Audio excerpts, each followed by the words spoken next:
we live in an imperfect world with environmental contaminants, and through the aging process, our needs go up. So Right, it's like right. the best of all intentions, sometimes we're just going to fall short. So it's just where we're at with dietary supplements.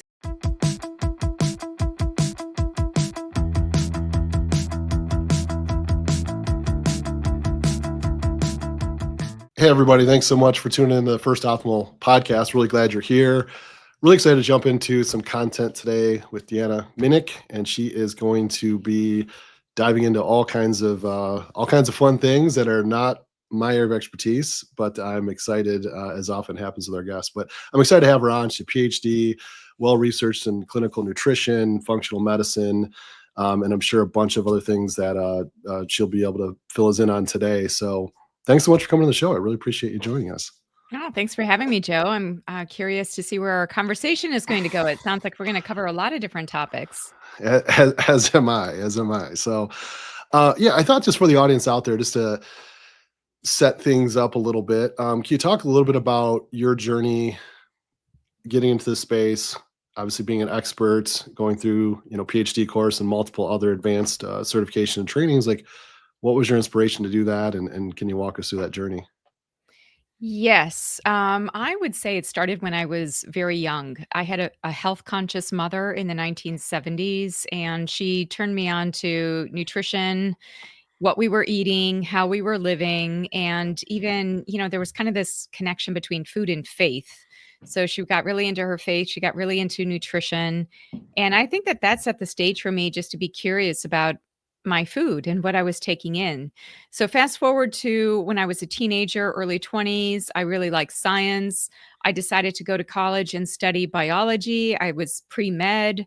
I thought I was going to go the path of the medical doctor route, go to med school. I was all set to take all of the different entrance exams. And then I realized that I was probably not as excited about that like I was around being more preventative with health and healing. So I decided to go to grad school. So I went to grad school, I got a master's, I got a PhD. I then went into the food industry.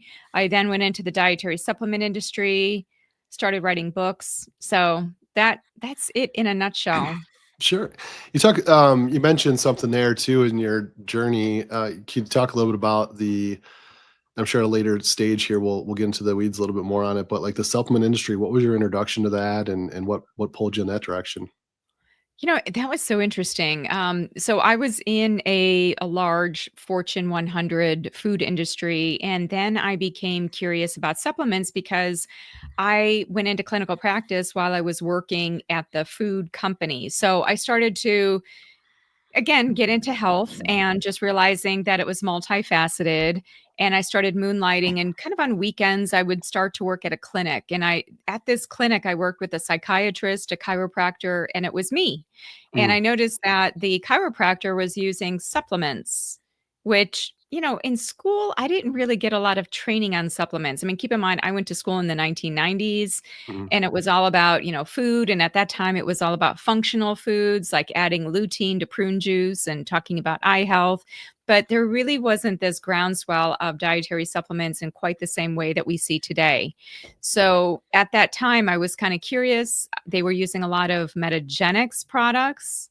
And then Greg Peterson, who was a rep for the metagenics line of products through Nutridyne, he basically said, Deanna, I think you need to go see a seminar with Jeff Bland.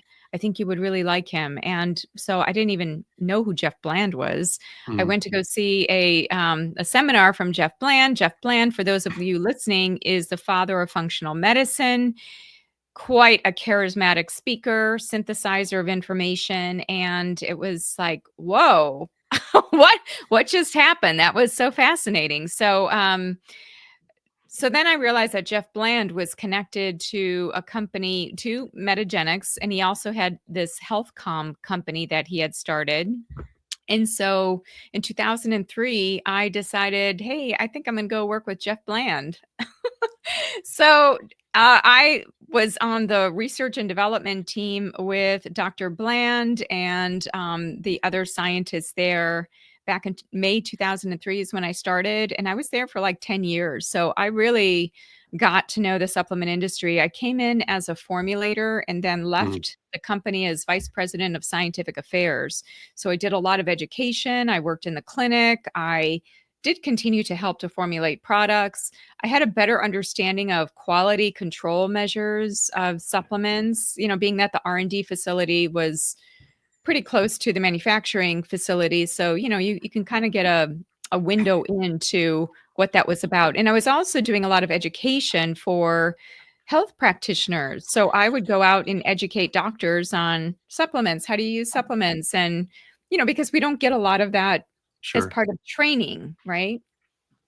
Yeah, and I'm curious, is there a lane, if you will, of supplement products that maybe you leaned into a little bit more than others? Was there a certain type of application of supplements or? I would say detoxification would be one of those areas. And I know that we're going to talk about that. Sure. So it's kind of interesting because Dr. Bland created this whole, I would say, platform of nutritional detoxification, which was connected to looking at how we could take in certain foods or certain actives, and then that would change the output of certain things in our body that would be considered toxic. So he had published a number of papers in the mid 1990s on this, looking at a medical food, looking at a dietary program. So I would say I kind of continued on in that same vein of research where we were looking at certain powdered proteins and other powdered food products to help to, I would say, balance the pathways of detoxification, primarily in the liver. Mm, So yeah, that's kind of, but it wasn't limited to sure. detoxification because at the time, there were hundreds of products in the suite. But I would say where I published and where I did some clinical work was definitely in the area of metabolic detoxification. Yeah, and I want to get into that detoxification, but as a bridge, if you will, kind of going into that, I'm curious with your experience. So I used to I owned a supplement company for a while myself. It was a different application, but I learned a lot. But my question is, what are some things out there for people when they're looking at a good, like, quality supplement, or what were maybe some shocking things you found out about the industry when you got into it? I know at least that's how I'd phrase it. I'd phrase it if someone was asking me, because there are some things I was shocked by, and then there was other things that were really good. I'm just curious, how did you navigate that, and how can one ensure they're getting a good quality product from a trusted source? Well, I would say if you are not intimate with the dietary supplement industry or you're not a healthcare practitioner, probably one of the better things to do would be to go through your healthcare Mhm. practitioner.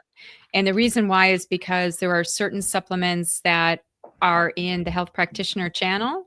Then there are certain things that are just online and you can buy all Sure. over the place. So one of the features that would make a more reputable company is that they are what is referred to as CGMP, Mhm. certified good manufacturing practices. So they have third party oversight of what they're doing. They could be subject to audits by the FDA. So things have to be spick and span inside that manufacturing facility. They have to be hitting label claim. They have to be having third party verification of the raw materials. They're looking at the stability over time and then making sure that the expiration dates are fitting that. So there's so many different aspects. But if you just look at CGA GMP, Mhm. and if a company is saying that they follow those practices and that they are CGMP, that's a good sign. That's one level of, I would say, to look at quality. Yeah. What I was surprised by, though, I just wanna get at that question, is that many times we hear that supplements are unregulated, and I don't think that that's necessarily true. I think that a supplement facts label and the claims that a supplement makes is very regulated.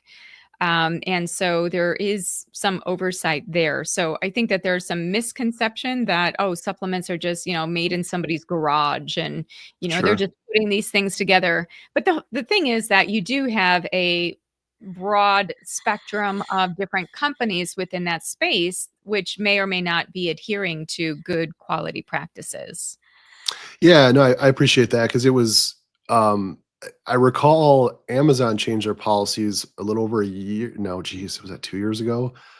They actually had their own lab that you had to send it to because there was some Mm. imposters with third party testing. And I found that really interesting because we had a bunch of products on Amazon and all of a sudden you must go and, get these because we were a newer brand and it was like, oh, and we reached out to our manufacturer and they said, no, yeah, ours are for whatever reason, third party, they're saying you have to go through this specific one because they had, I don't know, 100, clients on Amazon. They all experienced the same thing. So that was nice to get that bill and have to go through that process. But nonetheless, it's still, I did feel like it cleared the path more for if there were some imposters on there in our space, that it's like, all right, well, at least we know we're doing the right steps. But it sounds like you had internal manufacturing in that experience. Yes. So instead of a third party where you have a contract lab, this was all done in-house, so to Yeah, speak. So the company was vertically integrated where, well, they were sourcing raw materials from different locations, but then they would bring them together in the manufacturing facility and then do all the quality control measures there in-house. So yeah, I think that that also makes a difference. If I would we have agree. oversight of all of the different tasks, I think that makes for just more responsibility and kind of looking at the measures involved in each and every step.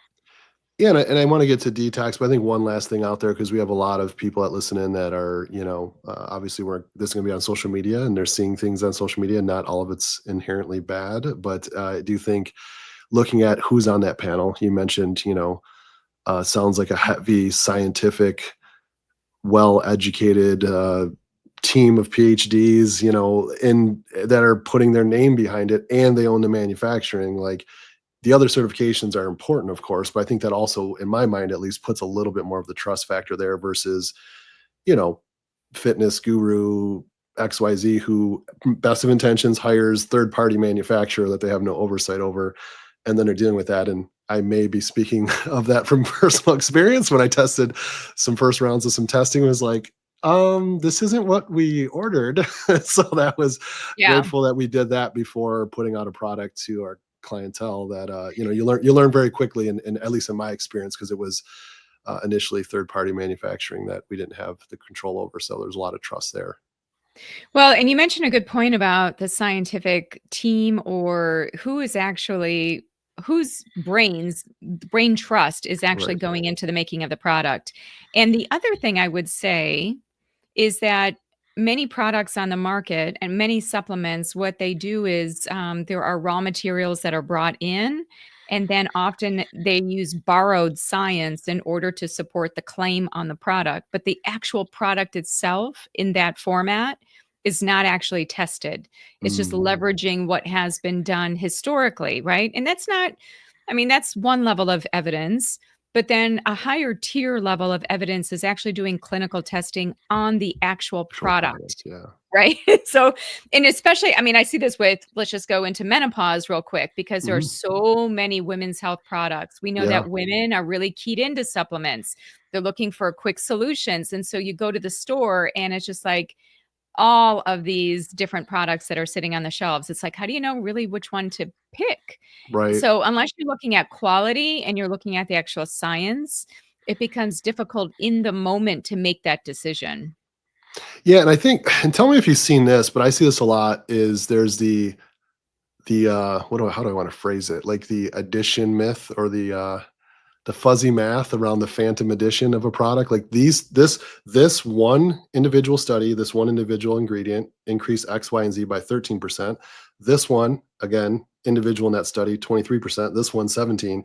They all equal 40%. Like, you know what I mean? Like where they take them in individual studies and they put it together in that bottle, and then they make a claim that it's, you can add them all up, and it's like, that's not Mm, how the body works, that's not yeah. how it was studied to. So I think that's a great point about, if you're going to use a product, look at, is the actual product the way it's formulated. And that's where someone like yourself with a PhD dedicating your life to this stuff, like, is designing those things over and over. And it's not like you woke up in the morning and said, I think these three things would be good because I saw it on TikTok. It's like, this is, pretty in-depth work you're doing to put those things together. So I appreciate you pointing that out.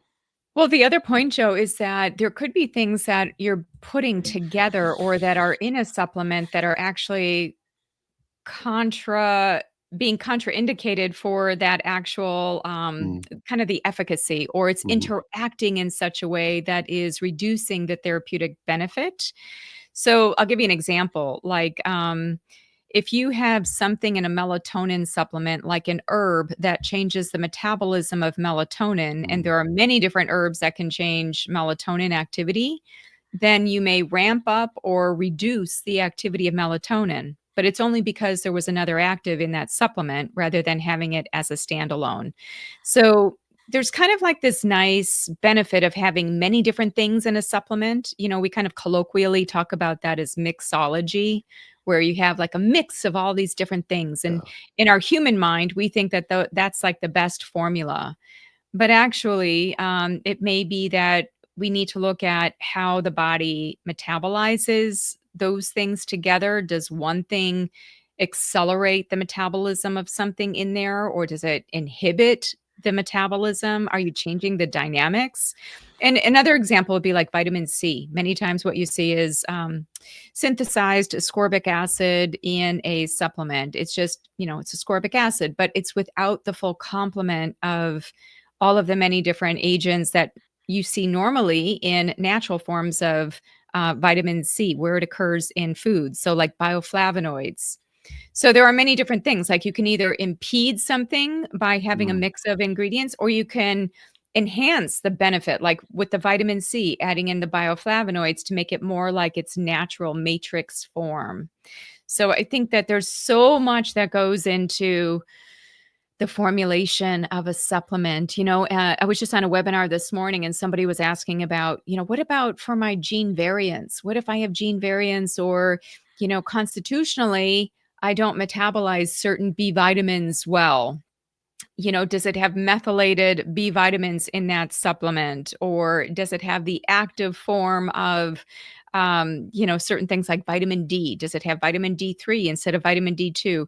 There's a lot of different nuance here. And in yeah. fact, Dr. Joe Pizzorno just wrote a brilliant article in IMCJ, which is an integrative medicine clinical journal, where he was talking about, like, we start to get these stigmas about vitamins, that it's just like one thing, like one vitamin B6, but there are actually like multiple formats of different vitamins, and there's so much more complexity to it. So I don't know. I mean, I know we want to keep this simple for everybody thinking about it. And that's why sometimes leveraging and using a healthcare team to get insight, because chances are they've done some of the training on those topics. I think it's a great point though, because even walking through in 60 seconds there, I mean, how many did you just hit? 4 or 5 examples of where someone's borderline wasting their money and of the best of intentions and wasting their efforts, and they have all these hopes and dreams, and then they're like, "Well, this is I just have to accept this. This is where it is." Like, busy mom working, taking care of her family, going through changes in life, and she's deficient in some things or thinks she is, and then goes and buys these products. And it goes back to, I think, one of the opening things you mentioned is working with a practitioner that's done the due diligence for you. Because yes, I want to be mindful of people's resources here, but if you look at it, yes, it's a higher investment up front, but then for the rest of your life, you're getting, or the majority, or at least even if it's an acute intervention, you're getting the most effective application of what you're taking versus just guessing. And gosh, I could only imagine how much of that is out there. I'm sure I've done it, and even with my background, where I was like, oh, I just reread that. I was like, oh, that actually isn't the best form for me and what I'm trying to do, or the best time I'm taking it, or the food I'm taking it with, or whatever the case may be. So I think that's spot on. I think it's great. There's so much we don't know. There's so Sure. much, we've just reached the tip of the iceberg, and we have yet to look at, like, the timing of supplements. Do we have to do a dose effect based on body weight for certain things? Uh, So many unknowns, but we do the best we can with what we have. And so I do think taking dietary supplements, for the most part, for most people, is a good thing, mhm. because just in general, even if we're trying to eat a very nutrient dense diet, we're going to fall short. We're going to fall Sure. short because we live in an imperfect world with environmental contaminants, and through the aging process, our needs go up. So Right. it's like, Right. the best of all intentions, sometimes we're just going to fall short. So it's just where we're at with dietary supplements. I think that they help to patch the gap of what we're missing. I mean, Yeah. just even this morning, I was looking at, it was the Linus Pauling, the information center they have online, the micronutrient information center. Something like 94.5% of people are they're having inadequate vitamin D. Like, they're not Mm, getting enough vitamin D in their daily diet. I mean, but most people are falling short on dietary intake levels. But then you have the other side where, yes, taking a supplement can be good. It can help to patch the gap. But let's not forget too that we can also run into toxicity and imbalance, which is why testing certain things, working with a practitioner on certain things, I keep coming back to that because most people, it's interesting, Joe, because when I was in the clinic, I'd have people come in for the first time and we would tell them, bring your supplements. And they would yeah. bring in a garbage bag of like all these things. Like, why are you taking these things? Oh, I forgot. I don't know. I just continue to take it. Just keep guiding them. Yeah. So we need to be really smart, and we may not need 100 supplements per day like some people might be taking. We might need like a targeted 3 to 4 where we know like, okay, these are our steady eddies. Got it. Well, I did want to that's there's a lot to process there, which is all great information. I did want to get into detox because admittedly it's an area where I know a few things that have worked, but it's a lot more very specific application. And I'm fortunate to have other people that I work with that are way more in tune with it. But so asking kind of more broadly to start, you see a lot of these detox products on the market that claim to, cleanse the body and work all these things. How does one kind of walk through the detox agent market? Is that not at all what the path they should look at? Or there's some validity? I guess there's a lot there, but like, how do you kind of approach this topic of detox and how one can perform a detox if they need to? I guess is what I'm trying to get to. Yeah, no, it's a good question. And I would say first we need to understand what do we mean when we're talking Yeah. about detox, right? So let's just back up a second. Um, So what I was talking about with respect to the environmental contaminants that we're exposed to, it's been estimated that we have something like 84,000 different chemicals in the environment.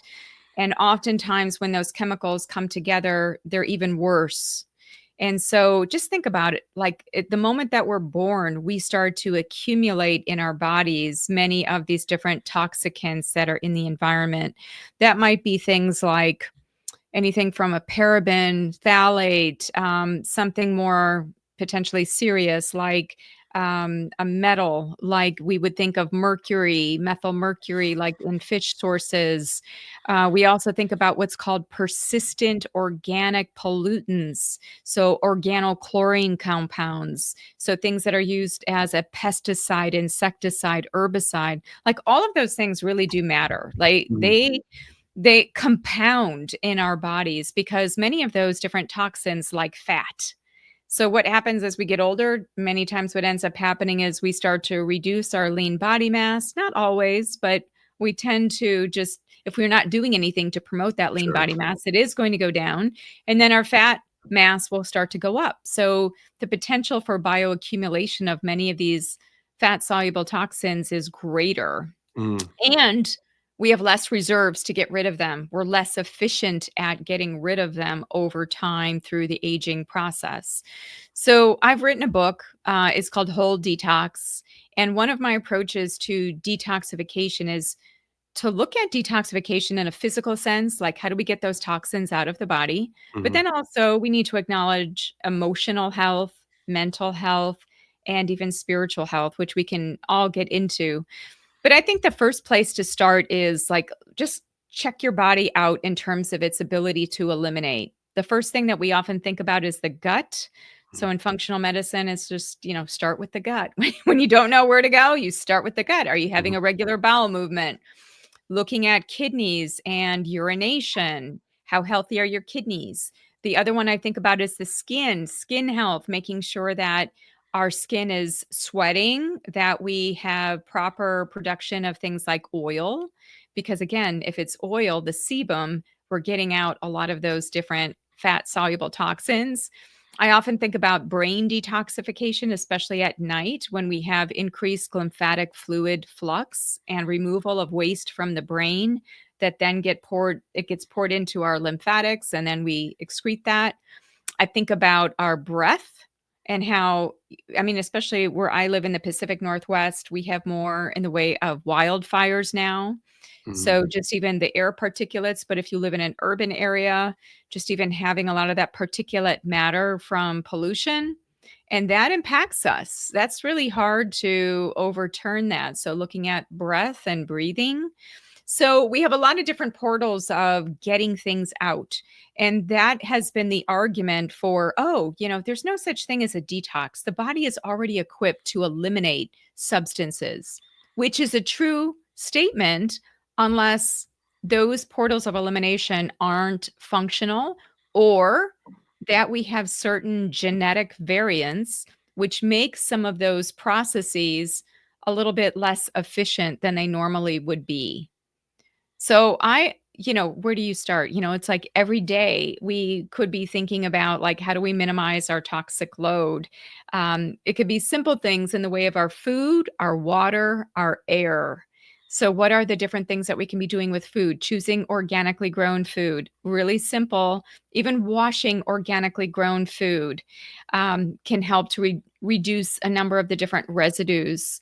Water, I think, is a big one in terms of purification of water because most of what we do on a day to day basis involves water in some way, Mhm. showering or rinsing things or drinking it. And we're mostly water, like constitutionally. And then again, back to the air. I do think that bringing in certain things like air filters, having them strategically placed in the home can be important for reducing air particulates that could be problematic and even can be seen to be implicated in certain risks for diseases. Yeah, no, I wanna walk through some of those. So the first you mentioned with food, I think is ones people could walk away with, apply, washing foods, organic, things of that nature. I'm Mhm. curious to specific maybe examples, relative, like when you're talking water, is it more, do you encourage people to, if they have the means to do something like a reverse osmosis type system? Is it just drinking water? Like, what are some of the best practices with water? Well, first, I think it's really important to figure out if you have a problem with your water Yeah, supply. testing. Yeah, sure. Yeah, and you can get your water tested for about it depends on the level of testing you wanna do, but something in the order of around 100 to $150. There are third-party labs where you can send a water sample, and you'll get information on the microbial load, on pesticides, heavy metals, all kinds of different things. So you're going to know exactly what kind of water you have so that you can design and choose a filter that can remove those Got it. things. Like, one of the bigger ones is arsenic. Arsenic gets Yep, into I was just gonna say groundwater. that. That's what we So have. Yeah.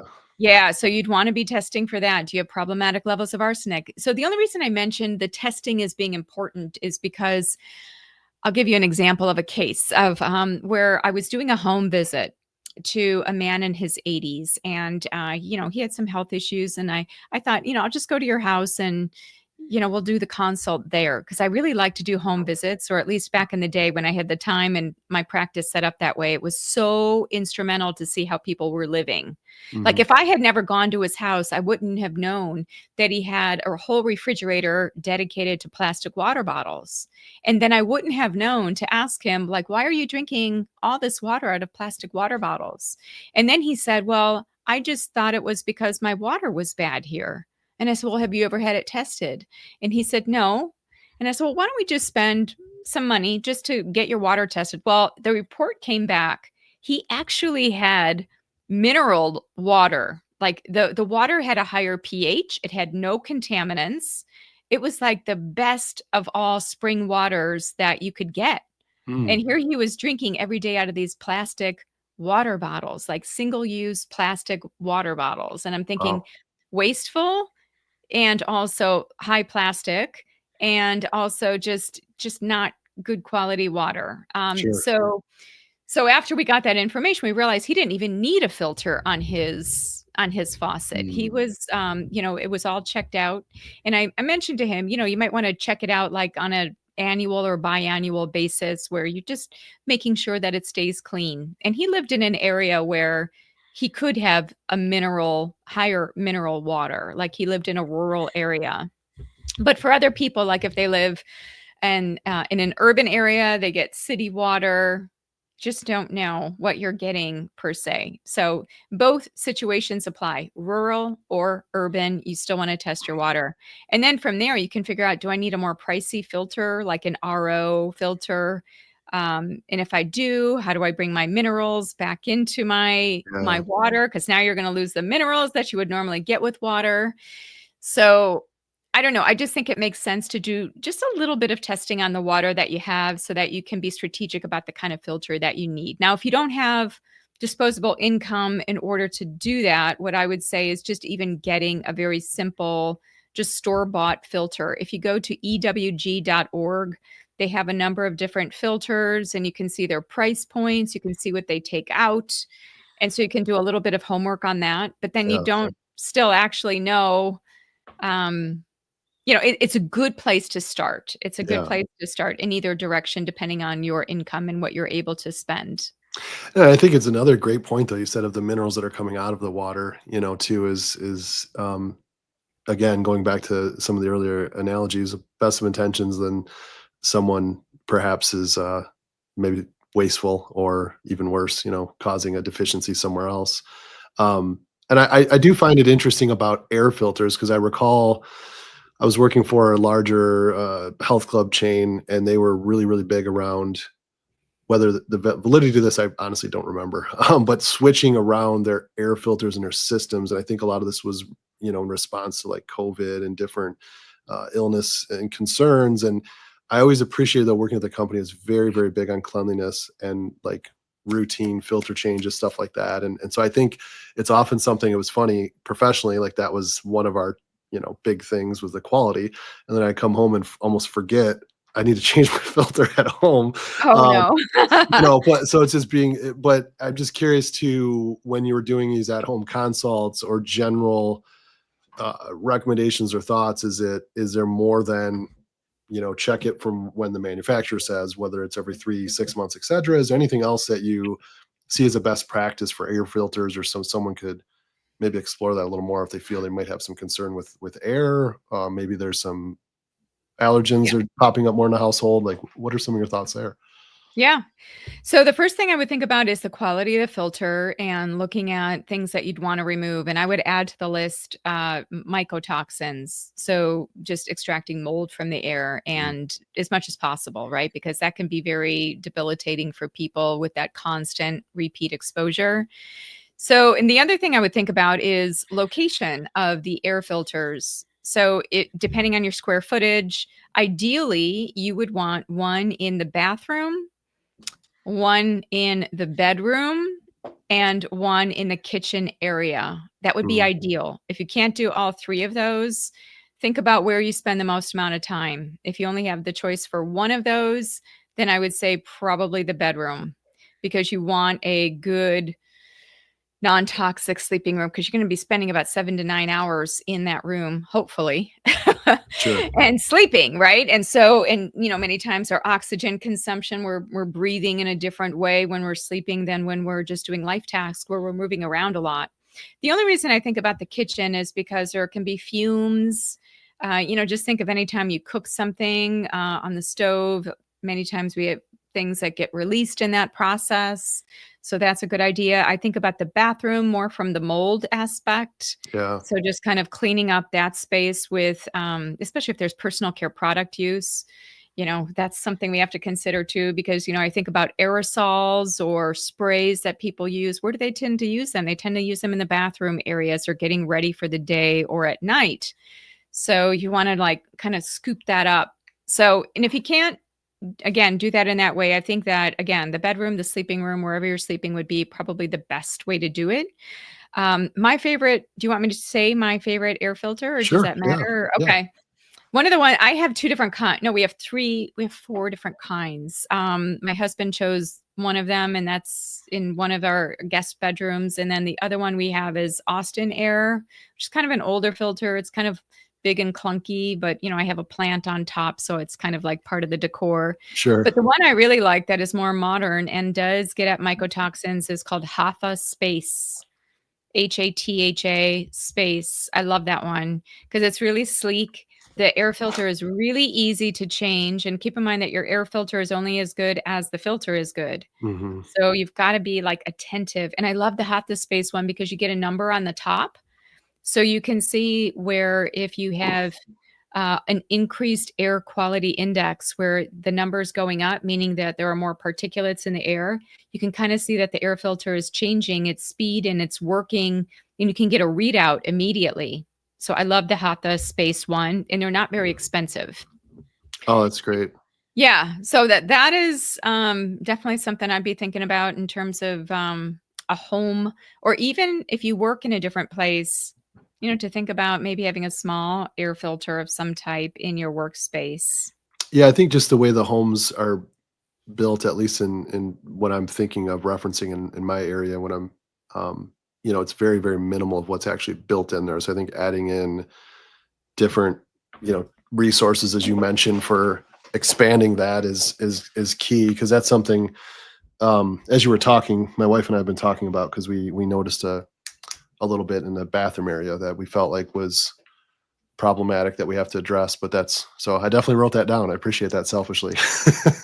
Yeah, yeah. Gonna steal that one. Yeah, because I think that so many people fear mold, and there's a fixation on mold and mycotoxins, and perhaps rightly so. Mold is, and there are different strains of mold that I think are becoming a problem. They're persistent.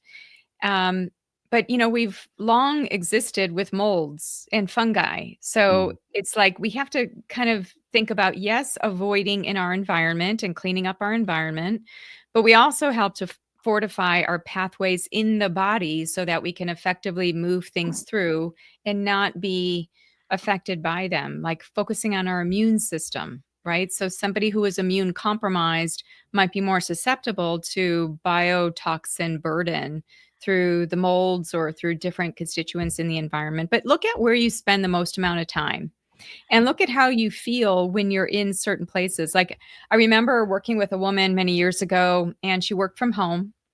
She lived in a warm climate, so she had the air conditioner on all the time, and she was really sick. She had like 3 different autoimmune conditions, and I just had the feeling, and I said, "Have you had your air conditioner cleaned out, or have you had an inspection of it just to be sure it's okay? Because you spend a lot of time in that AC." mhm, Well, she eventually decided to do an inspection, and when the guy went in there and opened it up, there was all this black mold. mm, So just think of, like, just constantly breathing that in and that recirculating through the house. So it's like, clean the furnace before winter, or your heating system, whatever that is. Clean the AC unit. It's not just having those things, it's making sure that they're maintained. yeah. Yeah, I think it's often overlooked in just general everyday, and it's one of those, compound effects of things building up in your environment that can cause, other issues, and then you're out, as we were talking earlier, buying a supplement that maybe doesn't align with, what you're trying to address, or, have to work a little bit harder to kinda undo some of those things. So, I did wanna get into the body a little bit with detox a little bit more. You mentioned the gut. Are there other go-tos that you look at in relation to, like, a if you were doing a internal detox strategy? Is there an order of operation there? Obviously, there's going to be nuances and symptoms and case by case, but I'm just curious. Is it gut, liver, brain, as you mentioned? Is there different kind of methods you would take, and in a different order, or does it? How does that work? You definitely have to start with the gut in order to ensure that you are moving the bowels. And if you're moving the bowels, then you would be effectively taking what the liver is producing through the bile. The bile is a repository of a lot of these different compounds. So if somebody's constipated and you start working on the liver pathways, now you're just going to be producing more metabolites, but you don't have an effective output and elimination of those. So they're just going to recirculate in the body. So that's why making sure that the gut is well supported. And some of the ways to do that would be well, in functional medicine, I can tell you that there's a 5R program. The 5Rs are remove, reinoculate, repair, rebalance, and just relax. No, wait, I'm missing one of those. Remove, replace, reinoculate, repair, and rebalance. There we go. Mm. So we've got all of those. So it's like looking to be sure that we're digesting food well, because if we are not, we're going to start having like overgrowth in the gut, right? So that's why removing, making sure that we're replacing with digestive enzymes or healthy stomach acid under the guidance of a practitioner, or even that we have, you know, healthy probiotics. When I think of probiotics, yes, it can come from fermented foods and things of that nature. We can also take a supplement of a probiotic. We can look at prebiotic fibers to help nourish the gut microbiome to keep the good bugs living in the gut. Because if we have a good frontline strategy of like making sure that the gut is well protected, then toxins don't actually get into the body, and then we don't have to work so hard to get them out. Oh, yeah. That's why working on the gut first makes sense. Like, okay, we can be having a salmon meal. Maybe it's got methylmercury, but what we really want is that to be bound up or biotransformed by an organism and taken out of the body so that our organs don't have to deal with that. Because it becomes harder and it takes more of our resources and nutrients to do that. Got it. No, that makes a lot of sense. Just I think I know the approach that you're gonna mention here, but I do think it's worth asking. Like, is there any good idea, bad idea to jump into one of these detox in a box kind of supplement packages or something of that nature? Is there any utility to that for someone who thinks they have the need to detox? Could be, for a 3 day or a day or 3 day or a 5 day type of like supplement protocol to remove things from the body without a health practitioner, I guess. But is there any products out there that you see have some validity to that, or is that kind of is there potential for issues there if it's not needed or out of order? I think that it just depends on what's in that product. And some of those products are kind of mixtures of things for the liver, sometimes mixtures of things with the gut. And so it's all kind of jumbled in there with no particular sequence. And in functional medicine, we talk a lot about sequencing and how important that is. So if somebody who's chronically ill just goes and gets a detox in a box of some, just some garden variety, your chances of having side effects or symptoms or having untoward effects, which you might think is a healing crisis or something that you're supposed to have, it may not actually be that. I think we can do so much with food. I know we Mhm. started this conversation talking about dietary supplements, but when it comes to detoxification, we need to start with the basics. And when we override the basics and just think like, oh, I'm just going to do this 3-day Same. detox in a box, Yeah. we're still going to have like the underlying foundation, which is not met. What we actually want to do is not detox and retox. What we want is like a lifelong way of keeping our toxic burden low. Mhm. So, if you're going to do a supplement and you're thinking about detoxification, what I do personally is I make sure that every day I'm doing some kind of fiber. Mhm. And one of my key principles is to rotate dietary fiber. So this morning, I actually have it right here on my desk. I'm almost done with that smoothie, but it had a protein powder in it, and I put in chia seeds. I put in flaxseed meal. That was just one of the ones I had today. But typically, I like to rotate, whether it's Zen basil seeds, hemp seeds, psyllium, because all of these different fibers have different properties. So some of them are a little bit more water soluble, some of them are not. So they're acting like a broom in the gut, kind of sweeping things through, or they're acting like a mop and they're soaking things up and then moving it through. So I think if you're thinking about getting healthy, I mean, most of us, even you and me, I'm sure that there's something we can pick apart that we could be doing better, Sure. right? Of Like course. just we start with the basics of like, just make sure you get fiber because Right. fiber is going to, again, help the gut with the microorganisms and getting a good, healthy gut microbiome because you don't want gut microorganisms pushing out toxins either. And if you have what's called dysbiosis, where you Mhm. have more bad guys in the gut than good guys, now you start getting all these signals and you start getting all of this stuff. It's called lipopolysaccharide that can Mhm. cause inflammation. And you don't want that. So, like, you really the gut is so long and it's such a vast organ that you just really want this working well.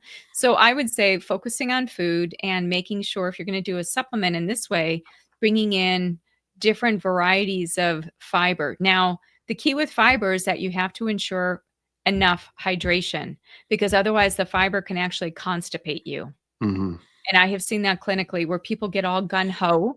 They start eating well, they start doing the fiber, and then they come in, "Deanna, I'm constipated. I haven't had a bowel movement in 2 days." And I ask them what happened because sometimes, if you change your diet, you're gonna have a little bit of a shift in your Sure. bowels, but you don't wanna be constipated from the fiber, so you have to make sure that you're taking in adequate water with that fiber in order to create the movement in the gut that you need. And just for some people out there, because we have had questions. We had other another episode where we went deep on fiber, and um, a lot of the things people would bring up to me. So I'll get to my question. What I kind of want to set up a little bit was talking about the transition of, well, I was getting, I don't know, 3 grams, maybe five, and now I'm trying to get to 25 as a woman or whatever their target is. And they're having these issues, exactly what you said: constipation, bloat, gut issues. Do you, one uh, reference point they were referencing was studies in vegans where it took, I don't know if it was 6 to 8 weeks for the gut to kind of adjust to the increase in fiber that they found, and then it kind of settled. That was one that was brought up possibly, but it sounds like too, now that you're mentioning it, hydration and water intake, would that help that transition as someone's increasing? It sounds like it would, to make maybe, the change in that diet a little more, you know, a little smoother, if you will, so that they don't have as many side effects. Is that fair to say? And is there anything else in that transition that maybe someone could add to help with some of the discomfort if they're experiencing that when when trying to add fiber in? You're bringing up a good point. You don't want somebody to make that shift from almost like negligible fiber to like ramping up, and all of a sudden they have like 20 grams. And, Mhm. the average American gets something like 11 to 15 grams of fiber in a day. So that is like a third of what we actually need for, Mhm. based on caloric levels, of course. But I think it's important to kind of go slow with it. We always say, in functional medicine, one of the things is go low, go slow, especially if you're uncertain or you've got health issues and you don't want to perturb something unnecessarily. So, what is really key with health is consistency, right? Rather than just like an acceleration. Right, Because which a lot of again, people, yeah. yeah, so I think, slowly moving up in fiber dose, making sure that you do have the water.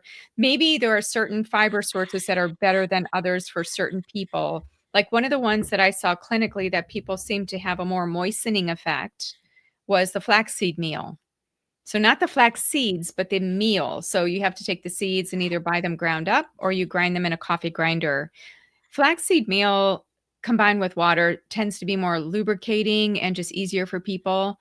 Some of the other fibers might be a little bit less soluble and just more problematic for them. And of course, you have to rule out, does a person have any diverticulitis or any kind of issues where they might react to the fiber in a different way. But Mhm. yeah, they could have bloating, especially if they have dysbiosis. They might have like, whoa, all of these microorganisms are seeing this new fiber come in and it's like, whoa, what is this? And then, there's kind of this turbulence. So I think that going slow and building up to a fiber level that would be more adequate would be better. The other principle that we see, and this we could say is related to detoxification, but it's related to other things, is dietary diversity, meaning that we are rotating foods. We're getting 30 to 50 unique foods in a week's time.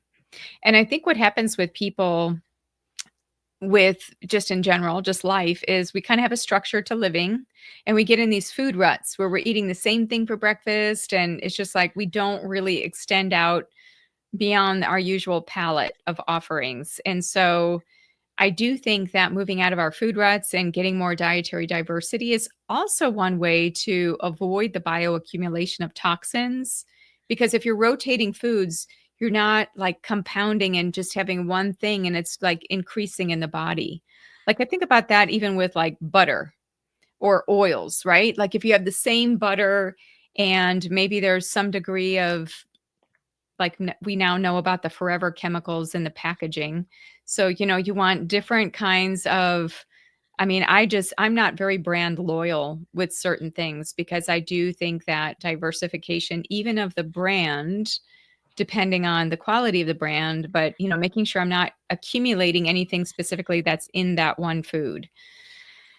So, diversity is the name of the game. In fact, I have 4 principles when it comes to nutrition and even detoxification. One is color, making sure that we're getting the rainbow of different phytonutrients, Mm. that we are changing up the colors that we're eating.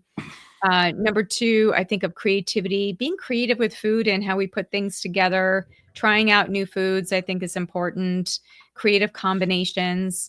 Number 3, the diversity principle of making sure that we've got dietary diversity. And there's a lot of literature on dietary diversity being good for a number of different things. And then the fourth one is eating in rhythm. So many of us, we're not eating according to season. We're not eating according to location. We're not eating according to just even the circadian rhythm. And this is very jarring and it moves us out of connection with the natural rhythm. Yeah, and is that I don't are some of a lot of those principles in your book, the Rainbow Diet? Is that Yes. the general, or I know there's a lot in it. I was glancing at that, and I'm sure if anyone interested in that, we'll have a lot of this in the show notes and things, but to check out the Rainbow Diet. But was that you're kind of getting into that a little bit, I guess, in your philosophies with that? Yeah, I do talk about the 4 principles in the rainbow diet that I just spoke to, but then every chapter thereafter, I go into each of the colors and what is the color code of that color for the body. So, like red colored foods, helping with healthy inflammatory response, healthy immune function. Orange colored foods, we look at things like endocrine health. Yellow, I think of the gut, prebiotic fibers and starches. We look at green, we look at heart health. We look at blue purple, we look at the brain in terms of a lot of the different polyphenols that help the brain with learning, memory, and even mood status. Mm. So, and I also have tucked into some of the chapters, like the yellow chapter has tan and brown. The blue chapter has blue, purple, black, because there are blackberries or black olives, black seeds. So, I'm including some of the more expansive. And then I also have a chapter on white colored foods, because especially when we're talking about detoxification, we can have toxic white sugar, white flour, white salt, but then we can also have healthy white foods. My mom used to tell me when I was growing up, because I was really kind of traumatized by eating differently than the kids at school. Mm. And I remember at that time, so I grew up in the 1970s. I'm 54 now. And in the 1970s, it was all about Wonder Bread. And it was Mhm. like, that was the bread to have. It was like the cool Oh, bread. yeah. But I couldn't have it. My mom did not allow Wonder Bread, so she made her own bread from scratch, or we had Adele Davis's bread, like really like ground up like twigs in that bread. You can actually like see everything that you're eating. And so this was like kind of traumatic for me. And I remember my mom saying, Deanna, the whiter the bread, the quicker you're dead. So, like for me, I always think about white foods, like as being representative of being nutrient devoid. But we do know that there are healthy white foods too. Yeah. No, it's no, it's interesting you say that because we've changed a lot. We didn't have Wonder Bread, but my wife, through some testing and such over the years, found some food sensitivities, some gut health stuff she was addressing herself, and then yeah, changing up, making the bread at home and doing those things. It's kind of a little bit of a joke with my daughters and my wife. So that's why I was smiling a little bit more maybe than usual when you were saying that, because I was picturing when you were saying your mom saying that to you and what she's saying to our girls, which is it's cool to see because they're 10 and 13 and they're Oh, learning wow. things, Yeah. but trying to do it more age appropriate and just uh, you know my wife does a good job of balancing it because I could be a little more intense on like certain things, and so I think they're doing good with that. So I guess we'll find out in 10, 15 years. But um, I did want to ask a question on fiber and water intake, if you don't mind me going back to that. Mhm. Generally, I'm going to paint with a broad brush here, but generally, most people are not at least in some of my experiences, but like not taking in enough water or fluids for their activities, especially if they're starting exercise or working outside, season changes, etc. Do you find that there's a general recommendation for, all right, if you're this weight, taking this much water, or if you're this weight, taking this much water, and if you're taking fiber plus this much more, is there some kind of addition you would add there? Or if someone's just well hydrated, whatever the formula is that they're using, is that enough? Or if they're adding fiber, they need more than that? Is that, if that makes sense to my Yeah. question, I'm trying to Well, frame let it? me answer the first question. Sure. Typically what we say in functional medicine quite loosely is half your body weight in ounces. Sure. So, you weigh 150 pounds, about 75 ounces of water throughout the day. I think when it comes to fiber, what we need to note is that it's about the timing and the co-intake of those things together. So it's not like you have the fiber in a meal and then water later. It's about when you have the water with the fiber. So I think Got the it. timing is everything, and perhaps a bit more water if you're doing a supplemental fiber that goes beyond food. I think that that does make sense. That So would be that the would, but I don't have a ballpark of like, no, "Hey, you that's need helpful like though. 2 ounces additional water for every gram of fiber," but, that might make sense. It will depend on the fiber. Sure, of course. Yeah, but Yeah. I think that's still a good practical thing. Like, I think, like as you mentioned, right, in a smoothie, and you're having some fluids with there. Would you recommend, or generally do you see on top of, like, if someone's using like a seed, as you mentioned in the in a smoothie, with a additional water? Is that generally enough that you're having it with a liquid source, that's going to be generally enough for somebody to help with the uh, potential issues of bloating or constipation, etc., from maybe not having enough water? Yeah, I mean, I think it's kind of person dependent, but what I would say is just make sure that your smoothie is less gelatinous and perhaps a little bit more watery. Sure. So that, I think you'll know how much fiber you have in a smoothie because you can let it sit there and then all of a sudden it's like you can turn it Sludge. over. There it's Yeah. not moving. So what I would say is just make sure that it is maybe just one general principle is just that it's flowing and that you have enough liquid in there where you don't also have the risk to choke because for some people who have just issues with swallowing or people who are older, sometimes the swallowing reflux is not so great. So then with the fiber and if the swelling is also something to note. But I would also say that, again, just smaller amounts, just like do some testing on your own. Like try Sure. out different fibers in a smoothie and just note your bowel patterns and just see how things go. And like, oh, flaxseed meal was really good for me. Or, oh, the chia seeds they really worked well. Or I chose cacao nibs like ground up and wow, that made a difference.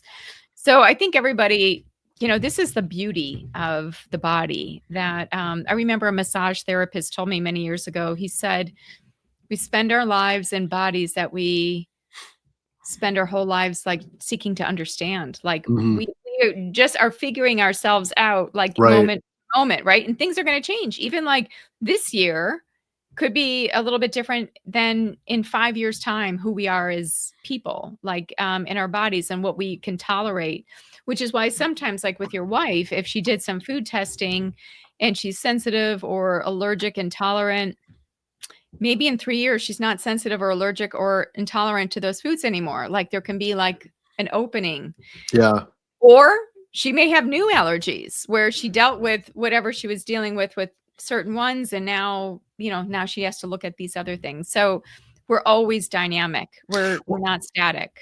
I mean, it's anecdotal, right? But I do think that's not think I know that that's true, because there were certain foods that never had an issue with, had an issue. Then other foods, she's like, oh, I have an issue with those. And then she finds out after that it was in there, and she's like, I didn't have an issue with that. And then other things from some traumatic like accident that happened, and recovery and all that, it seemed to Mhm. lead to some other issues with, I'm assuming, the stress of it, and some other liver detoxification issues and methylation issues, that once those were cleaned up a little bit and just kind of optimized, if you will. Nothing crazy, but just Yeah. being a little more mindful of that approach within, a couple months, it was like, oh, things are, happening a little better, feeling different, Yeah. less joint pain, less inflammation. I get out of bed and feel younger, but I just simply changed some dietary things and a little more, put a little more thought into what's going on that I didn't have to do that before. So now I have to, because life changed, life happens to all of us. And so I think it's a great point, as you mentioned, being adaptable and flexible, and also just not getting so frustrated. Because I think, I know, um, you, I know we booked a certain amount of time, because I don't want to get too much into other topics, because I could turn this into a Joe Rogan podcast. You have so much knowledge to share. You have so much knowledge to share, but I did want to mention too, like the mental side of it a little bit, from like, even I've noticed, like myself or with her, we're uh pretty thick skin, if you will, from a handling of stress, but then the physiological responses will pop up and you're just like, I can't sleep, but I feel fine. Like, no, I handle stress fine. It's like, well, yeah, up here, like maybe the process of it, you don't freak out, but like your body is. And I'm curious, in your detox approach, if there's any practices that you see. I've watched some of your content, so I won't say what I've seen, but I'll let you say it. But what are some things you've used that you find to be a good utility when someone's doing like food or lifestyle, and then also with kind of some of the mental and or spiritual approaches with detox? Wow, I'm so glad that you mentioned that because it's truly a full spectrum approach. When we change our bodies, when we're changing what we're physically doing and what we're putting into our bodies, it's like there's this ripple through effect. So we can start to change our emotional health and how we emotionally regulate. We can feel calmer so that we're not being reactive. I think that mentally, what I have seen is colorful foods make for colorful moods. It's kind of like just a better sense of well being and being much more resilient because stresses are always going to come our way. It's just Sure. how we handle them and how we perceive them, right? Is that a stress or is that an opportunity? So, what I have seen in doing the whole detox program over the years is that people actually take on a very different demeanor in doing it just within 21 days because it is a 21-day food and lifestyle program. And I'll give you an example of my father. So my mom is kind of like the health nut of the Mhm. family. My dad is the junk food dad. So I always had the balance Got of the like, oh, balance. if I wanted cookies, I'd go to my dad. But if my mom was actually running the show at home in terms of the kitchen. But just being in health after all these years. And finally, I said to my dad, I'm like, I dedicated this book to you. And for him, that Nice. kind of meant like, oh, I better do the program then. Yeah, there you go. There you go. Right. So, he's been a stressed out guy for many years. He was a police officer for 39 years. That imparts a lot of stress, a lot of Oh yeah. PTSD, and just like, he was tightly wound in the way of just being more like, he's really good about certain things, but like I could just tell he's like tense, Sure. sympathetically overdriven, right? So he was doing the whole detox program and he took pictures of himself every day he was doing it Oh against the wow. same brick wall, like, of his house. Like, he would just take a picture, just a selfie, and it was so interesting, Joe, because, yeah, I was looking at, like, health aspects of, like, his skin and just different things, but I noticed, like, on the first day of the program, he was not smiling. Yeah. Like, he was totally, like, sullen, and then, like, day by day, by the end of the program, like, on the 21st day, he's, like, all smiles. He just looks like he's so lit up, and then my mother even called me while he was doing the program, and she said, "Your father is a different person." So, all I can say is, if you're not feeling good from a mental health perspective, food is one thing to be looking at. I think about children. I think about all of the ultra processed foods in Hmm. schools and, just a lot of the behavioral and or the mood states of kids, just kids feeling more anxious, more depressed these days. And that can be from a lot of different things. But I think what we have under our locus of control is food to some degree, right? And I think that those foods and what the science would show is that food can change our mental status. So it's really powerful. So yeah, a detox can give you a short window into like, wow, the potential of something like where you're full on with something, food and lifestyle, and then you start to see the impact of that change. But ultimately, you really do want to carry that forward into, okay, like how do I make this something that I'm doing almost every day? I would start clients on an elimination diet at the clinic, and then they didn't Mm, want to go off of it. They were like, "No, mm. no, no, no, I feel really Feel good. great. Yeah. I don't want to go back to eating eggs. I don't want to go back to eating soy or whatever it was." They were like, I'm just going to stick with this. I feel really good. Like they palpably felt different. They were sleeping better. They had a better sense of appetite. They had more energy. And most people seek a detox because they have low energy and they just don't have a solution anywhere. So, and people will get more energy when they start to eat better. They're going to sleep better, all of those things. I've seen these over time, like people's anecdotes from having that experience. I think that's a really good call out though. Is that something you encourage people to do in the 21 day time period to take pictures? Is that something that you often have encouraged just for some of that additional feedback or I think so. Seeing is believing in many ways. And oftentimes people are looking in the mirror every day and saying, "Oh, I just, these bags under my eyes, or, I've got this rash I can't get rid of." And, they're looking at themselves, right? And like many times that's the impetus for them to create a change because it's something visible that they can then yeah. see. So I think taking pictures is kind of a cool idea. I have people take pictures of their meals and then show me what they're eating because just writing it down, like if somebody writes down salad, I have like a million different images of what Yeah. I eat. But what if I see iceberg lettuce with a few cherry tomatoes and a lot of dressing versus, something like arugula with, different things in there, it just you can tell so much from a photo. So what I think is important is, yes, a picture of yourself, but then a picture of your food throughout That's the a great day. point. Mhm. Yeah, and it's a lot less. How often are we using our camera phones nowadays for other things that versus like sit down and have to write it down? Like how many times we're into a client that, they're already super busy, overstressed, and they're coming to you. Now we're adding logging, and it's like they're just kind of, yeah, Yeah. a lot of it's a Just lower one more success rate. thing. Yeah, Yeah, one more thing I'm adding, another barrier. Oh, I didn't write it today, so I'm just gonna eat whatever because I didn't log today. I was like, no, no, no, right. that's not the purpose of it. So That's true.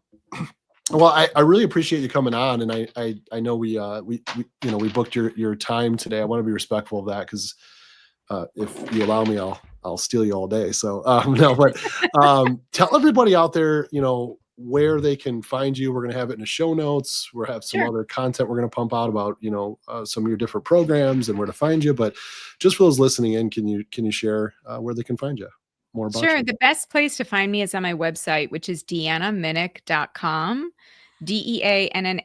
DeannaMinich.com. And on there, I actually do have some resources under one of the tabs where you can download some of my detox tools. So if you're thinking like, I kind of like the sound of this whole detox book, but I'm just not ready to buy the book yet.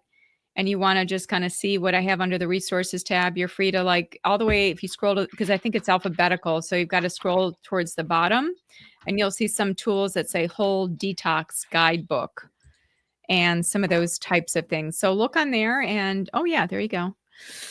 So you were Yep. saying to go to the All the way at the top and you go huh? under resources. You see the tab that says resources? Yep, Yep. Just click on that. Yep. And you go down, it says downloads.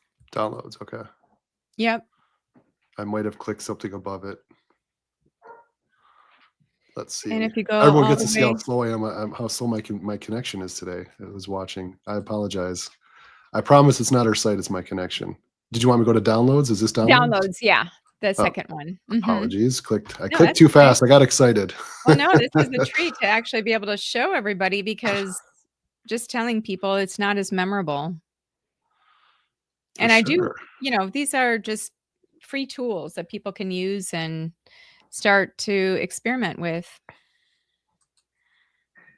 There we go. All So if you right. scroll Perfect. all the way to the bottom, you see how there's detox recipes, e-booklet, eat the rainbow toolkit, food and Oh, mood nice. tracker, Love it. food prep guide. I get all kinds of questions about how to prepare foods. We didn't get to melatonin, but there is a Yeah. melatonin guide there, menopause guide. If you scroll all the way to the bottom, you're going to see that whole detox in there as well. There it is, whole detox for life report, whole detox guidebook. That would be a good place to start for people if they were intrigued with this conversation. Nice. And then they'll get it. I forgot how many pages it is. I think it's like Yeah. 54 some 50. odd Yeah. Yeah. pages. Yeah. Yeah. That's awesome. No, I Yeah, appreciate you sharing that. That's great. That's great. you Let bet. me stop my share here. Whoops. There we go. Sorry, apologies here. I'm just kind of moving slow. It's all Well, good. thanks again for joining us today. Really appreciate you taking the time to come on, and for everybody, definitely check out the site. As you just saw, there's tons of free resources to help and put it out there. And yeah, thanks again for joining us. Thanks everybody for tuning in. Send us your comments and questions, and we'll be happy to do our best to either answer those or direct you to the website there, so you can kind of get in contact and find out some more. So appreciate Sounds you good. coming on. Thanks so much. Thank you. Thanks, Joe. All right. Take care.